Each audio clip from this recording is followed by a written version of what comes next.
The girl sat on the corner of 5th and Main, her violin case open beside her. A small cardboard sign rested against it with 4 simple words written in shaky letters. "Can I play for bread?" The autumn wind carried fallen leaves in small circles around her worn shoes. She pulled her thin jacket tighter, trying to keep warm as the late afternoon sun began to sink behind the city buildings. At 17, she looked both younger and older than her age. Her face still held the softness of childhood, but her eyes told a different story, one of hard nights and harder days. 3 months on the streets had taught her lessons no teenager should have to learn. She called herself May, though that wasn't the name her parents had given her. That name, along with her former life, belonged to a different world now, a world that had ended when the apartment fire took everything except the violin. By some miracle, the instrument had survived, tucked safely in its case at the foot of her bed. Her grandmother's final gift had become her only possession of value, and now, her only means of survival. May's stomach growled, reminding her that yesterday's half-eaten sandwich from a kind cafe worker wouldn't sustain her much longer. She needed to play today. She needed to earn enough for food. The street was busy with the after-work crowd, people hurrying home or to happy-hour meetings, most with eyes fixed straight ahead or down at their phones. May had learned that invisibility was the curse of people like her. Most pedestrians had perfected the art of not seeing what made them uncomfortable. A group of well-dressed teenagers approached, laughing among themselves, shopping bags swinging from their arms. They were probably around May's age, but they seemed to belong to a different species entirely. Their clothes were new and fashionable, their hair shiny and styled. They moved with the easy confidence of people who had never worried about their next meal. One of the boys noticed her sign first. He nudged his friend and pointed. "Check it out," he said loud enough for May to hear. "Can I play for bread? Seriously?" The girl with blonde hair pulled into a perfect ponytail laughed. "Why not just get a job like a normal person?" "Maybe she should play for a shower first," another boy added, pinching his nose dramatically. Their laughter cut through the city noise, sharp and cruel. May's cheeks burned with humiliation, but her fingers remained steady on the violin. She had learned quickly that pride was a luxury she could no longer afford. Pride wouldn't fill her stomach. As the teens sauntered away, still laughing, May tucked a strand of unwashed hair behind her ear and lifted her violin to her shoulder. The familiar weight of the instrument against her collarbone brought a small measure of comfort. This, at least, hadn't changed. This connection to her grandmother, to music, to beauty, this was still hers. She began to play. The first notes of Vivaldi's Winter from the Four Seasons rose above the street noise. May had chosen this piece deliberately. Its frantic energy and minor key captured the chill in the air and the desperation in her heart. Her bow moved across the strings with practiced precision, her fingers finding each note with perfect intonation. A businessman walking past slowed his steps, glancing at the dirty girl with the extraordinary sound coming from her violin. He hesitated, then dropped $1 in her case before hurrying on. May didn't pause. She couldn't afford to acknowledge each small donation. Every second not playing was a second not earning. The music flowed through her, and as it always did, transported her elsewhere. For these precious minutes, she wasn't a homeless teenager begging on a street corner. She was just a musician, a vessel for something beautiful and timeless. In the music, she found the one place where she still belonged. An older woman stopped to listen, her grocery bags heavy at her sides. When May finished the movement, the woman smiled. "That was lovely, dear," she said, fishing in her purse and dropping a $5 bill into the case. "My late husband loved Vivaldi." "Thank you," May whispered, the words feeling rusty in her throat. She didn't speak much these days. The woman looked like she wanted to say more, perhaps ask questions May couldn't bear to answer, but instead nodded and continued on her way. May took a deep breath and began another piece, this time Mozart's Violin Concerto No. 3. She'd been working on it with her grandmother before the fire, and though she hadn't mastered it completely, the challenge of the piece kept her mind sharp. And she'd noticed that more technically impressive pieces often earned more money. A few more people stopped briefly. Some dropped coins or small bills. Most just listened for a moment before moving on. May kept playing, pushing away thoughts of hunger and cold, losing herself in the familiar patterns of notes and phrases. When the same group of teenagers returned from whatever shop they'd been visiting, May was in the middle of the Mozart. She saw them from the corner of her eye, but didn't stop playing. Maybe they would just walk by this time. "She's still here," the ponytailed girl said loudly enough to break May's concentration. "And people are actually giving her money." "For that?" One of the boys snorted. "My little brother plays better, and he's 9. May's finger slipped, causing a sour note that made her wince. She recovered quickly, but the mistake bothered her. Her grandmother had always stressed the importance of precision. "Hey, bread girl," the tallest boy called out. "Know any Taylor Swift?" His friends laughed as if this were the height of comedy. May ignored them, focusing intently on the music. "I asked you a question," the boy said, stepping closer. May kept playing, her heart beating faster but her bow remaining steady. She'd learned that engaging usually made things worse. "Whatever," the boy muttered. "Probably can't play anything good anyway." They moved on, but their laughter lingered in May's ears, an ugly counterpoint to Mozart's elegant phrases. When she finished the piece, May lowered her violin and counted the money in her case. $7.35. Not enough for a proper meal, and certainly not enough for a hostel bed, but better than nothing. She could get something to eat at least. As she was about to pack up her violin, a man in a gray overcoat approached. He had been standing at the edge of the sidewalk for the past 10 minutes, listening with unusual intensity. Unlike most passers-by, he seemed to be paying attention to the nuances of her playing, not just the novelty of a homeless girl with a violin. "Excuse me," he said, his voice gentle but authoritative. "May I ask where you learned to play like that?"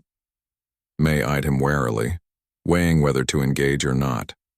She'd had enough negative encounters to be cautious, but something about his demeanor seemed genuine. "My grandmother taught me," she finally said, the words coming out in a whisper. "She played for the city orchestra before she retired." The man nodded, as if this explained everything. "And where is she now?" May looked down at her violin, running her fingers along its worn surface. "Gone," she said simply, not willing to elaborate. The man seemed to understand what she wasn't saying.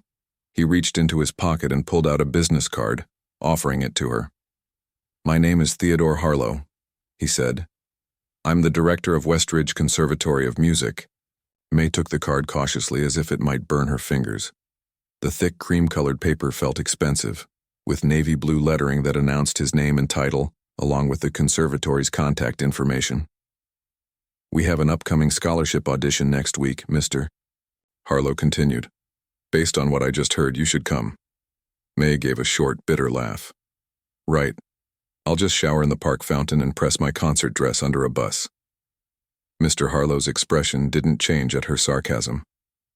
"We judge on talent, not appearance," he replied evenly.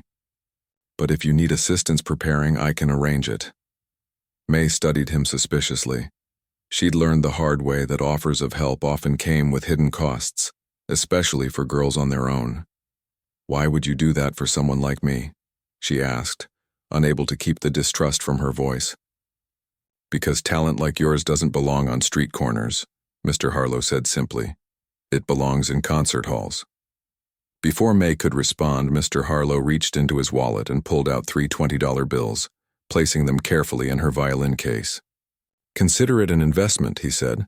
"The audition is next Thursday at 3 p.m. The address is on the card. If you decide to come, ask for me at the front desk." With that, he turned and walked away, leaving May staring at the card in her dirty palm and the money in her case. $60. More than she'd earned in the past week combined. As if on cue, the teenagers from earlier passed by again, returning from whatever shopping expedition had occupied their afternoon. They doubled over when they saw the business card May was holding. "What's that? Your invitation to Carnegie Hall?" the ponytailed girl mocked. "As if," her friend added, "they don't let your kind through the door." May said nothing, tucking the card carefully into the inner pocket of her coat. Let them laugh. They knew nothing about her, about what she'd been through, about what she could do. For the first time in months, something like hope flickered in May's chest. She packed up her violin with extra care, securing the case latches that barely held together anymore. The $60 would mean a hostel bed tonight, a hot shower, and real food. And tomorrow she would decide whether to trust the man's offer. As she walked away from her usual spot, May felt the weight of the business card in her pocket, heavier than its paper reality. It represented a choice, a possibility, a fork in the road. The teen's laughter faded behind her. Ahead, the city stretched out, vast and indifferent, but suddenly full of potential. May squared her shoulders and kept walking, the violin case bumping gently against her leg with each step. May woke up feeling strange. The unfamiliar comfort of a real bed beneath her made her momentarily disoriented. For 3 months she had grown accustomed to hard concrete, park benches, or if she was lucky, the thin mattress of a shelter cot. This small hostel room, basic as it was, felt like luxury. She sat up slowly, savoring the lingering warmth of a full night's sleep. The digital clock on the bedside table read 9:37 a.m. Later than she'd intended to sleep, but her body had clearly needed the rest. $60 from Mr. Harlow had bought her this room, a hot meal last night, and the promise of another today. But beyond that, decisions waited. Her violin case sat propped against the wall, its worn leather and failing latches a stark contrast to the tidy, if plain, hostel room. May reached into her coat pocket and pulled out the business card. Westridge Conservatory of Music, a prestigious name that seemed to belong to another world. A world she had once dreamed of but had forced herself to stop thinking about when survival became her only goal. The audition was in 6 days. Could she really do this? May closed her eyes, allowing herself a rare moment to think beyond the immediate needs of food and shelter. If she practiced hard this week, she might have a chance. But the practical problems remained overwhelming. How would she clean up enough to be presentable? Where would she practice? Her usual street corner wouldn't do for the intensive preparation she needed. A knock on the door startled her. "Housekeeping," a voice called. "Just a minute," May answered, quickly gathering her few possessions. She hadn't realized checkout time might be so early. When she opened the door, instead of a housekeeper, she found a middle-aged woman with kind eyes and practical clothes. She held a small duffel bag in one hand. "Are you the girl with the violin?" the woman asked. "Mr. Harlow sent me. I'm Rita, the conservatory's administrative assistant." May stared, surprised into silence. "He said you might need some help preparing for Thursday's audition," Rita continued, unperturbed by May's lack of response. "May I come in?" Still stunned, May stepped back, allowing the woman to enter. Rita placed the duffel bag on the bed. "I've brought some clothes that should fit you, nothing fancy, just clean basics. There's also toiletries, a brush, and a few other necessities." She looked around the small room. "Mr. Harlow has arranged for you to stay here until the audition. He's also secured a practice room at the community center 3 blocks from here, where you can prepare." May found her voice at last. "Why would he do all this?" "He doesn't even know me," Rita smiled. "Mr. Harlow has a gift for recognizing exceptional talent. He said your Vivaldi was the best he's heard from someone your age." She checked her watch. "The practice room is available starting at noon today. I can take you there after you've had breakfast." "I don't understand," May said, a lump forming in her throat. After months of invisibility, of being ignored or mocked, this sudden kindness felt almost as disorienting as her first night on the streets had been. "You don't need to understand everything right now," Rita said gently. "Just know that this is a genuine opportunity. What you do with it is entirely up to you." 2 hours later, May stood in a small but well-lit room at the community center, her violin in hand. Rita had left her with a key card, instructions to practice as long as she needed, and a promise to return the following day to check on her progress. The room contained a piano, a music stand, and a chair. The walls were soundproofed, a luxury May hadn't experienced since before the fire. She lifted her violin to her shoulder, closed her eyes, and began to play. Without the distractions of street noise, passers-by, or the constant vigilance required to protect herself and her few possessions, May's playing took on a new dimension. Notes flowed with greater precision, phrases shaped themselves more intentionally. She worked through the Mozart concerto that had been interrupted by the teenager's mockery, finding satisfaction in completing each movement without disturbance. After an hour, She paused to rest her arms and consider what to play for the audition. She would need something that showcased technical ability, but also emotional depth. Something that told her story without words. Bach. It had to be Bach.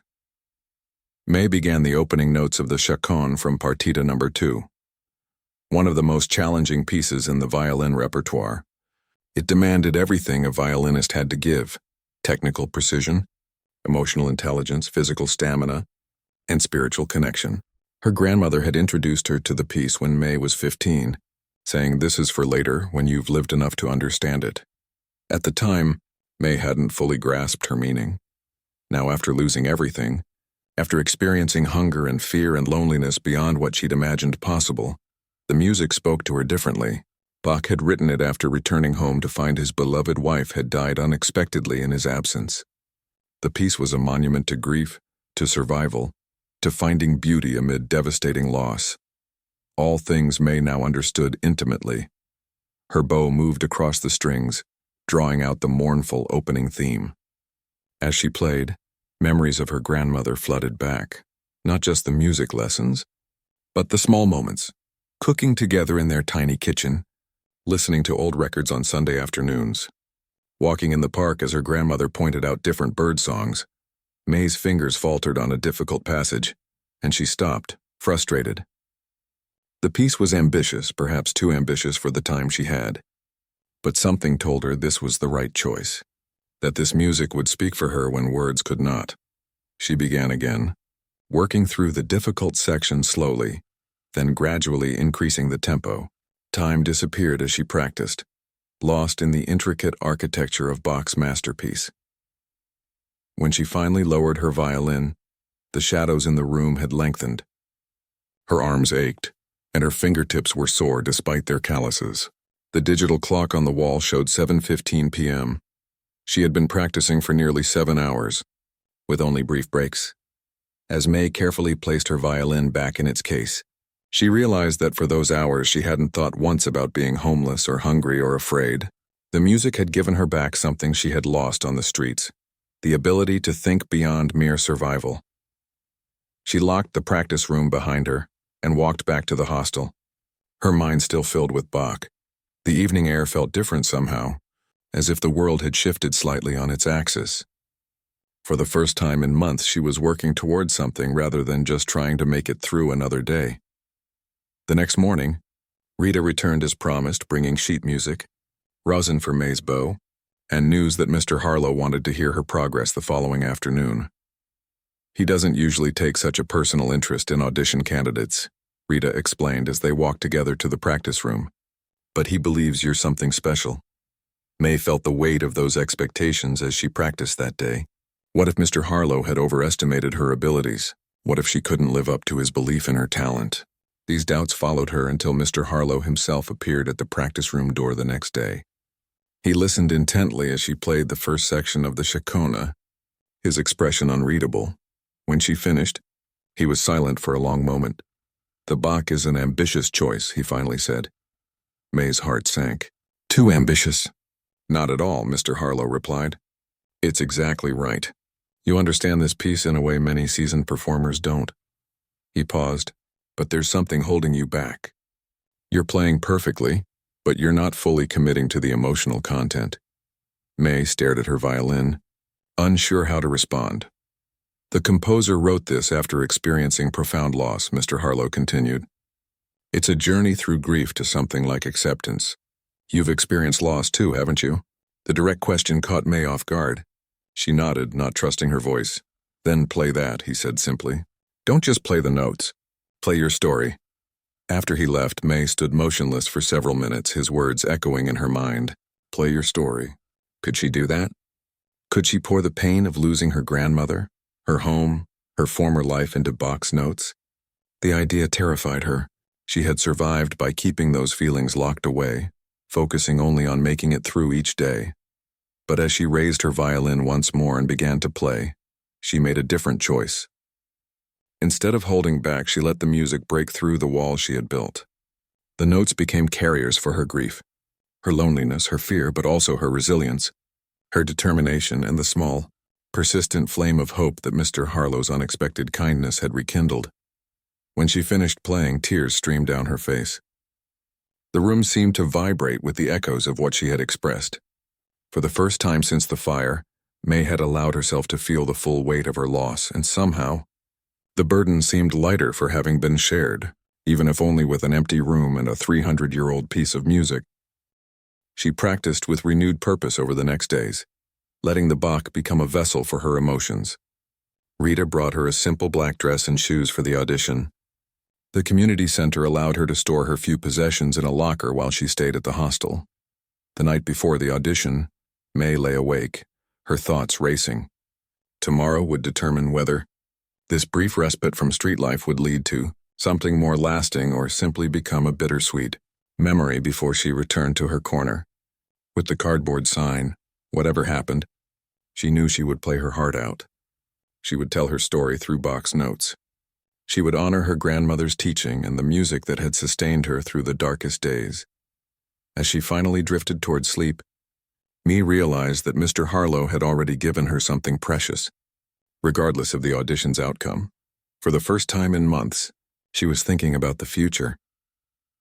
The morning of the audition arrived with golden autumn sunlight streaming through the hostel window. May had barely slept, her mind replaying sections of Bach over and over throughout the night. Now, sitting on the edge of the bed, she ran her fingers over the simple black dress Rita had brought her. The fabric felt foreign against her skin after months of wearing the same jeans and t-shirts. She showered, taking extra time to wash her hair thoroughly. The hot water still felt like a miracle after so many makeshift cleanups in public restrooms. When she stepped out, the face in the mirror looked different. Still thin, still haunted around the eyes, but somehow more like her old self. The girl from before the fire. The girl who had dreams beyond survival. A knock at the door announced Rita's arrival. "Ready?" the older woman asked, her smile encouraging.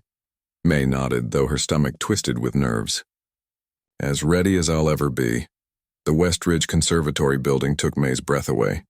Unlike the sleek glass and steel of the surrounding downtown structures, the conservatory was housed in a renovated historic building, with stone columns and intricate carvings around its massive wooden doors. Music spilled from open windows, a piano sonata here, a flute melody there, a vocal exercise floating down from the third floor. Inside, the lobby buzzed with activity. Students hurried through with instrument cases and sheet music. Teachers conferred in corners. A large sign announced annual scholarship auditions today, with an arrow pointing down a hallway. May clutched her violin case tighter, suddenly acutely aware of its shabby appearance among the shiny, expensive cases of the other students. Her doubt must have shown on her face because Rita gently touched her arm. "Remember, it's what's inside the case that matters," she said quietly. "And what's inside you?" Mr. Harlow met them outside the registration room. He wore a formal suit today, his role as conservatory director evident in his professional demeanor. But his eyes were kind when they landed on May. "The auditions are running slightly behind schedule," he told her. "You'll be seen in about 45 minutes.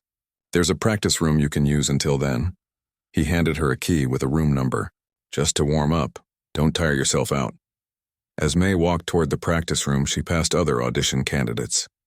Most were accompanied by parents who fussed over them, straightening collars and offering last-minute advice. The teenagers seemed confident, as if they belonged in these hallowed halls. Many wore expensive clothes and carried instruments that probably cost more than a year's rent at May's old apartment. She felt the familiar sensation of being an outsider. But this time, instead of shrinking away, she straightened her shoulders. Her violin might be in a battered case and she might be wearing a borrowed dress, but her music belonged here as much as anyone's. The practice room was small, but pristine, with perfect acoustics. May opened her case and lifted out her violin, checking its tuning carefully. She played a few scales to warm up her fingers, then snippets of the Bach, not wanting to exhaust the emotional energy she would need for the full performance. A knock interrupted her practice. Expecting Rita or Mr. Harlow, she was startled to find a boy about her age at the door. He carried a cello case and looked vaguely apologetic. "Sorry to bother you," he said. "All the other practice rooms are full. Would you mind sharing?" "I promise to be quiet while you play," May hesitated. She had grown unaccustomed to casual interaction, especially with people her own age. but something about his straightforward request and lack of pretension made her nod. "Thanks," he said, entering and setting up in the corner furthest from her. "I'm Lee, by the way." "May," she replied simply. They took turns practicing, each respectfully silent during the other's playing. Lee's cello sang with rich, warm tones as he worked through what sounded like a Dvorak concerto. When he finished a particularly difficult passage, May found herself smiling in appreciation. "You're really good," she said, surprising herself by initiating conversation. Lee shrugged. "I've been playing since I was 4. My parents are both musicians." He nodded toward her violin. "You're pretty amazing yourself. Bach's Chaconne is serious business. You recognized it?" "Hard not to. It's one of the pinnacles of the repertoire." He studied her with curiosity. "Are you new here?" "I haven't seen you around before." Before May could formulate a response, Rita appeared at the door. "It's time," she said. May carefully placed her violin back in its case, suddenly aware that her hands were shaking. "Good luck," Lee called as she left. "Though from what I heard, you don't need it." The audition room was larger than May had expected. Not a small office, but a proper recital space with rows of seats. Most were empty, but in the front row sat 5 people with notepads. The judging panel. Mr. Harlow was among them, though his expression was now professionally neutral. "Please state your name and the piece you'll be performing," said a woman with steel-gray hair pulled into a tight bun. "May," she said, then realized they probably wanted her full name. After a moment's hesitation, she gave it, the name she hadn't spoken aloud since the fire. "And I'll be playing the Chaconne from Bach's Partita No. 2 in D minor." The gray-haired woman raised her eyebrows. "An ambitious choice. You may begin when ready." May positioned herself in the center of the small stage. The room's perfect acoustics meant she would need no amplification. Every note would be heard clearly, including any mistakes. She took a deep breath, remembering Mr. Harlow's words, "Play your story." She raised her bow and began. The opening chords resonated through the hall, stately and somber. As she moved into the main theme, May closed her eyes, letting herself be transported. She was no longer in an audition room, but back in her grandmother's apartment, surrounded by the scent of jasmine tea and old books. The music carried her through that memory and into darker ones. The night of the fire, the choking smoke, the terrible realization that her grandmother hadn't made it out. The first night on the streets, her bow danced across the strings, drawing out Bach's complex emotions, grief transmuted into sound, despair giving way to moments of transcendent beauty. Her fingers found each note with certainty, even through the most technically challenging passages. This wasn't just performance. It was communion. When she reached the middle section, where the music shifts from minor to major, May poured into it all the fragile hope that had been rekindled in the past week. The possibility that music might once again be more than just a way to beg for bread. The notes soared upward, reaching for something beyond the constraints of her circumstances. She was vaguely aware of movement in the back of the hall but remained focused on the music. As she approached the final section, returning to the profound gravity of the opening theme, she sensed that the audience had grown. Still, she kept her eyes closed, living inside the music until the final notes faded into silence. When she finally lowered her bow and opened her eyes, she was startled to see that the back rows had filled with people, students and teachers who had apparently slipped in during her performance. Among them, she recognized the group of teenagers who had mocked her on the street corner. Their expressions now were very different, wide-eyed, some with mouths slightly open in surprise. The silence held for 3 heartbeats before the room erupted in applause. The gray-haired judge cleared her throat as the applause died down. She seemed to search for words. "That was extraordinary." A man with a beard leaned forward. "Where did you study before this?" "I didn't," May said quietly. "My grandmother taught me. She played for the city orchestra." "And where are you enrolled now?" May glanced at Mr. Harlow, uncertain how to answer. His slight nod encouraged her to tell the truth. "Nowhere," she said. "I've been between situations." The judges exchanged glances, clearly confused by her vague response. Mr. Harlow spoke up. "Ms. Chen has faced some difficult circumstances recently. She's been without permanent housing. I discovered her playing on a street corner last week." A murmur ran through the room. May felt her cheeks burn with a mixture of shame and defiance. Part of her wanted to disappear, but another part stood taller. Yes, she had been homeless.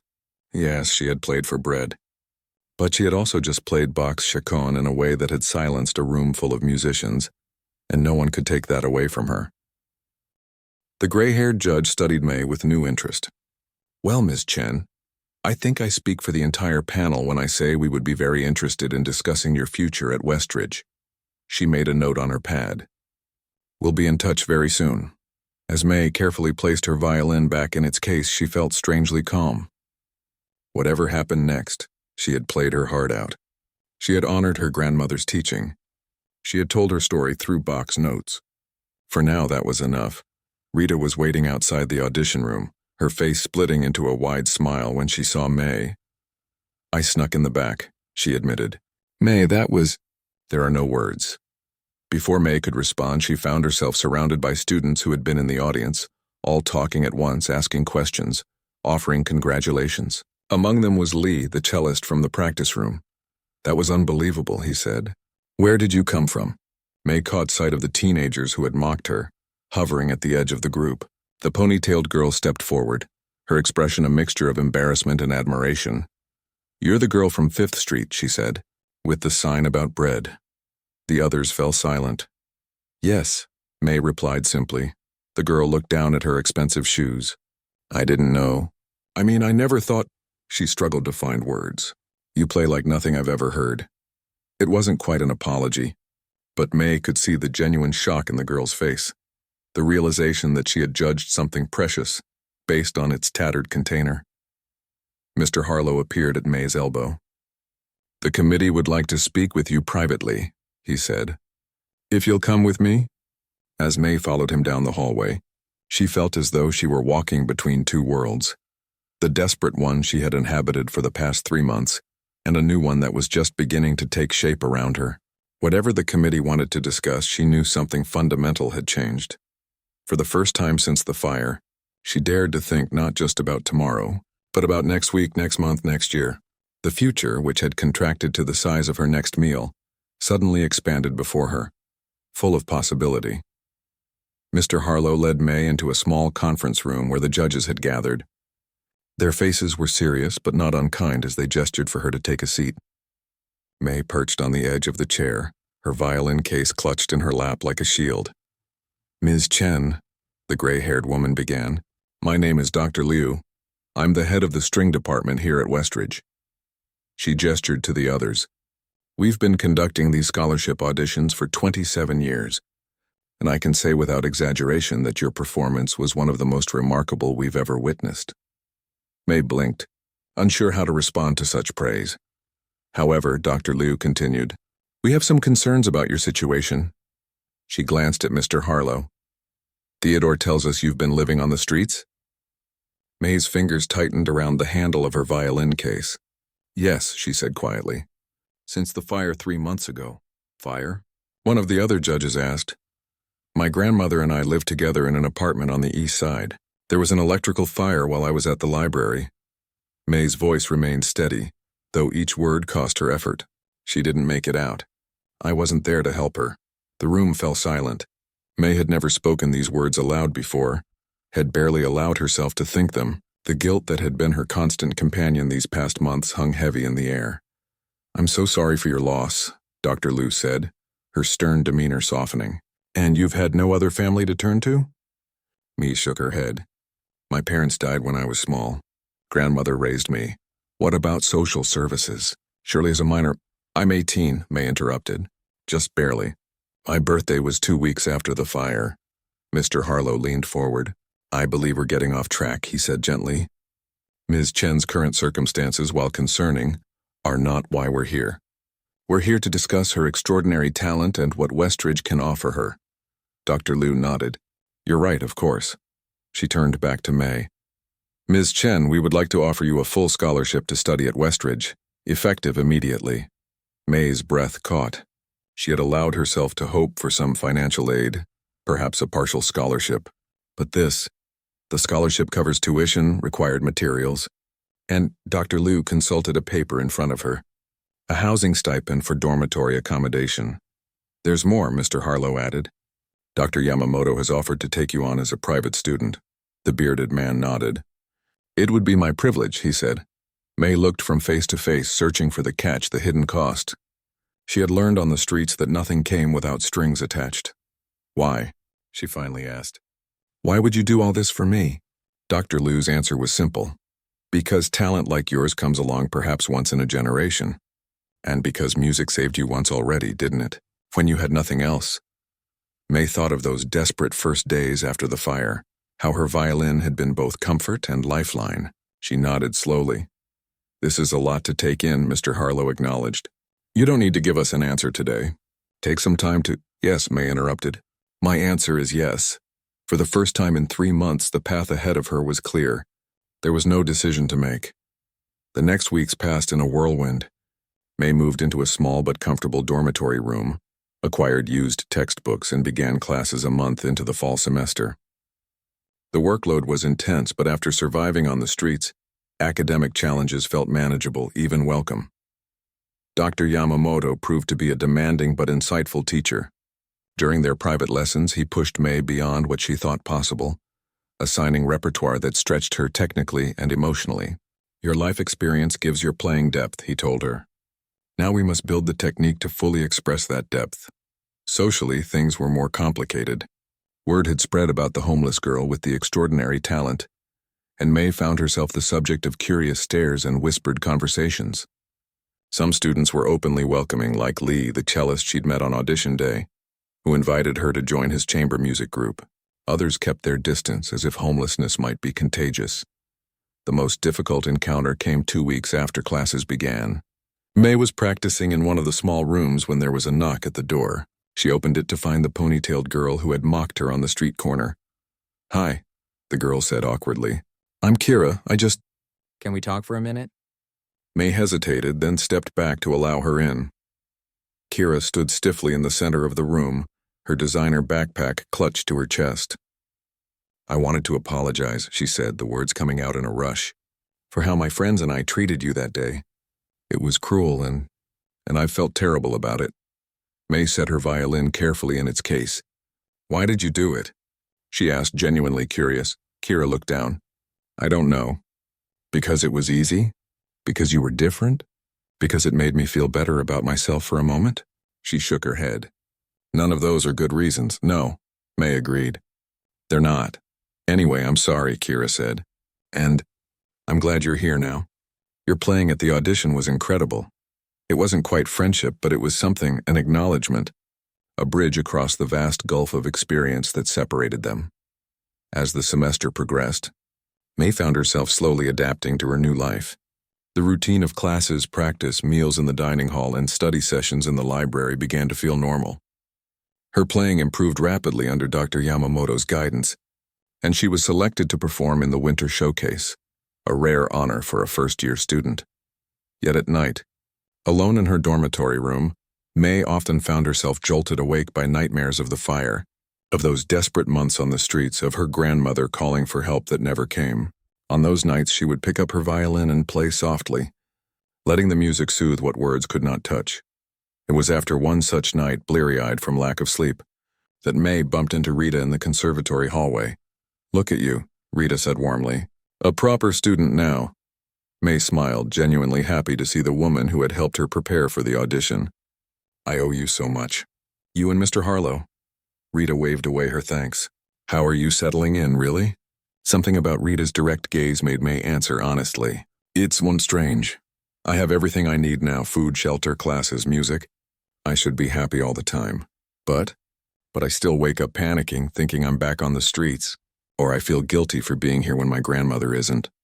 Or I don't know how to talk to people who've never worried about their next meal. May looked down. Is that ungrateful? It's human, Rita said simply. You've been through trauma, May. Healing takes time. She studied the young woman thoughtfully. Have you considered speaking with the counselor here? Dr. Patel is excellent, May shook her head. The idea of sharing her darkest thoughts with a stranger seemed impossible. Just think about it, Rita suggested. And in the meantime, I have something that might help in a different way. She explained that Mr. Harlow was starting a new outreach program, conservatory students teaching music to children at a local shelter. We thought you might have a unique perspective to offer. May's first instinct was to refuse. The shelters reminded her too much of her own recent past. But something stopped her. The memory of those nights on the street corner when her music had been her only voice. Her only power in a world that had rendered her invisible. "When does it start?" she asked. The following Tuesday, May found herself in a community room at the New Hope shelter, surrounded by a dozen children ranging from 6 to 16 years old. They eyed her and the other conservatory students with a mixture of suspicion and curiosity. "Today we're going to explore how music can tell our stories," May said, surprised by the steadiness of her own voice. "You don't need expensive instruments or years of training to make meaningful music," she demonstrated with her violin, playing a simple folk tune her grandmother had taught her, then showed how changing just a few notes transformed it from happy to sad. A small boy raised his hand. "But we don't have any instruments." "Actually, you do," May replied. She pointed to his hands. "You can clap." To his feet.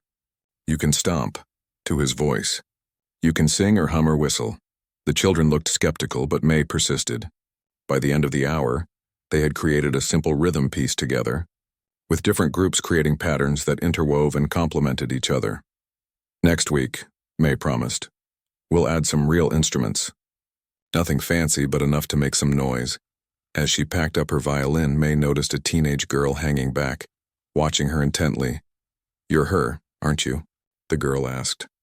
"The one who used to play on 5th Street. With the sign about bread." May nodded, surprised to be recognized.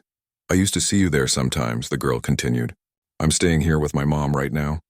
Things got bad at home." May nodded again, understanding all too well how quickly life could unravel. "Did you really go from that to the conservatory?" the girl asked, a hint of desperate hope in her voice. "I did," May said. "It wasn't easy and I had help." "But yes," the girl looked down at her worn sneakers. "I used to play piano. Before everything." May made a decision then, one she hadn't planned, but that felt right in her bones. "Would you like to learn again?" The girl's eyes widened. "For real?" "For real," May confirmed. "I can teach you. Not officially through the program, but on my own time." For the first time since arriving at Westridge, May felt a piece of herself click into place. She was still healing, still finding her way in this new world. But in this moment, offering to another what had once been offered to her, she glimpsed a future where her music and her hard-won experience might form a bridge between worlds that rarely intersected. As she walked back to campus that evening, violin case swinging lightly at her side, May realized she was humming, a simple, hopeful melody that seemed to have written itself somewhere in the quiet corners of her heart. 6 months passed like the turning pages of a book, each day a new chapter in May's transformed life. Winter had given way to spring, and the Westridge campus bloomed with flowers and renewed energy. May had not only caught up with her classmates but had surpassed many of them, her dedication earning her respect from even the most skeptical professors. The dormitory room no longer felt strange. Small personal touches, a plant on the windowsill, a framed photo of her grandmother saved from the fire, sheet music organized on a small desk, had turned the space into something like home. The nightmares still came occasionally, but less frequently now, like distant thunder rather than an immediate storm. On this bright April morning, May stood backstage at Westridge's main concert hall, her violin in hand, heart pounding against her ribs. Today marked her first solo recital, a milestone for any student, but especially meaningful for someone who, less than a year ago, had been playing for spare change on a street corner. Through a gap in the curtain, she could see the hall filling with people. Her fellow students were there, including Lee and his chamber group, who had become her closest friends. Dr. Yamamoto sat in the front row, his expression expectant. Mr. Harlow and Rita were nearby talking quietly. And surprisingly, Kira was there too, accompanied by the same friends who had once mocked May's "Can I play for bread" sign. Their presence was a reminder of how far she had come. But the seats May kept returning to with her eyes were in the middle section, where a group of teenagers and children from the New Hope shelter sat wide-eyed at their surroundings. Among them was Tanya, the girl who used to play piano, now May's most dedicated student. For the past months, May had spent every Tuesday and Thursday afternoon at the shelter, teaching not just music but something harder to define, a kind of resilience that came from turning pain into art.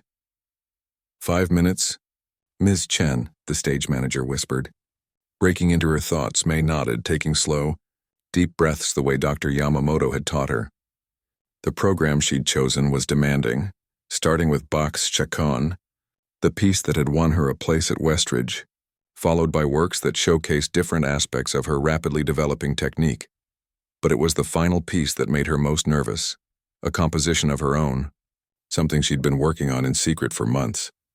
Dr. Yamamoto had been skeptical when she first mentioned it, but after hearing it, he'd given his blessing. Music is about communication, he'd said. You have something to say that only you can express. The lights dimmed, and applause rippled through the hall as May walked onto the stage. The bright lights momentarily blinded her, but she found her mark and faced the audience, violin raised to her shoulder. The chaconne began as it always did, solemn, measured, a statement of purpose.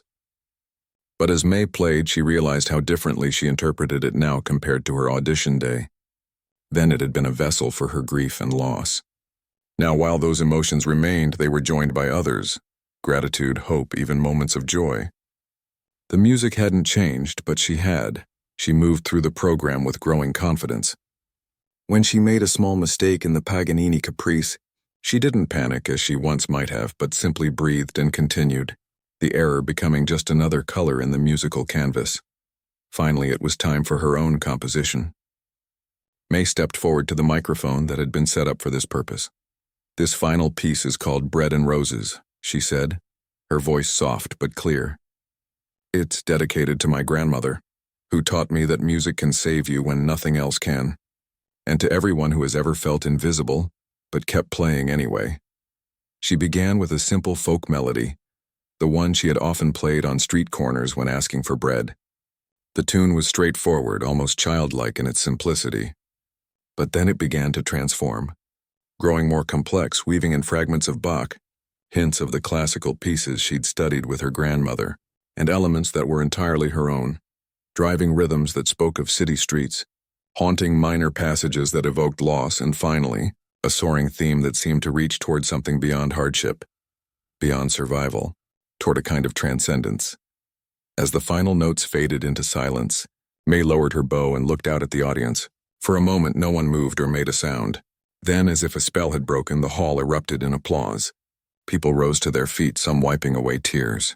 From the shelter group, Tanya was clapping with unrestrained enthusiasm, her face alight with what looked like recognition, not of the specific notes, but of the story they told.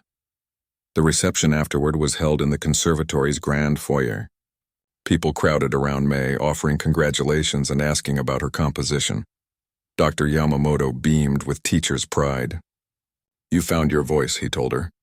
Now the real work begins. Mr. Harlow approached with a tall man May didn't recognize. May, this is Mr. Winters from the Symphony Foundation. He was quite moved by your performance and would like to discuss a potential opportunity. The man shook May's hand warmly. That was extraordinary, Ms. Chen. We sponsor a young artist series featuring promising musicians in small recitals around the city. We'd be honored to include you in next season's lineup. May thanked him, her mind spinning with the implications. A professional recital series. Her name on a program, not as a student but as an artist in her own right. As the crowd thinned, Tanya approached shyly, followed by the shelter group's chaperone. That was amazing, Tanya said. Especially your own piece. It sounded like how it feels. Being where we are but knowing there's something else out there. May smiled, touched by the girl's perception. That's exactly what I was trying to say. Tanya hesitated, then asked, Do you think I could ever play like that? With practice and dedication? Absolutely, May said. Then, struck by an idea, she turned to Mr. Harlow, who was nearby. Actually, I've been meaning to talk to you about something. Over the next half hour, as the reception wound down, May outlined her vision. A formal outreach program that would identify talented young people in shelters and underserved communities, providing them with instruments, lessons, and mentorship. Not just a one-off visit, she explained, but a real pipeline to bring diverse voices into classical music. Mr. Harlow listened thoughtfully. It's ambitious, he said finally. Would need funding, staffing, instruments. I've been researching grant opportunities, May replied. and I've already spoken with several students who'd volunteer as teachers. Lee's on board and Kira too, surprisingly. Kira? Mr. Harlow raised an eyebrow. May nodded. People can surprise you. I think she's genuinely changed. As they discussed logistics, May caught sight of a small memorial plaque on the wall. Donors who had supported the conservatory over the years. Among them was her grandmother's name. She had known, of course, that her grandmother had been connected to the music community, but seeing her name there made something click into place. This was why Mr. Harlow had stopped to listen that day on the street corner. He hadn't just recognized talent. He had recognized her grandmother's legacy in her playing. She would be proud of you, Mr. Harlow said softly, following her gaze. Not just of your playing, but of who you've become. May nodded, unable to speak for a moment. I still miss her, she finally said. Every day. Of course you do. But you're honoring her in the best possible way, by using what she gave you to help others. Later that evening, after the excitement had faded and the concert hall emptied, May returned to the stage alone. The space felt different without an audience, more intimate, like a familiar room. She sat on the edge of the stage, legs dangling, and took out her violin one more time. The melody she played wasn't Bach or Paganini, or even her own composition. It was a simple lullaby her grandmother had played for her when she was small, a melody so ingrained in her fingers and heart that it required no thought, only feeling. As she played, May reflected on the journey that had brought her here. From the safety of her grandmother's apartment to the harshness of the streets. From a cardboard sign asking to play for bread to a solo recital with her name on the program. From utter aloneness to being surrounded by friends, mentors, and students of her own. The path had not been straight or easy. There had been cruelty and kindness, despair and hope, loss and discovery. But throughout it all, there had been music, a constant companion, a voice when she had none, a bridge between worlds, a way to transform pain into something meaningful. May played the final notes of the lullaby, letting them hover in the empty hall like a benediction. Then she carefully placed her violin in its case, the same battered case she had carried on the streets, now lined with new velvet but kept as a reminder.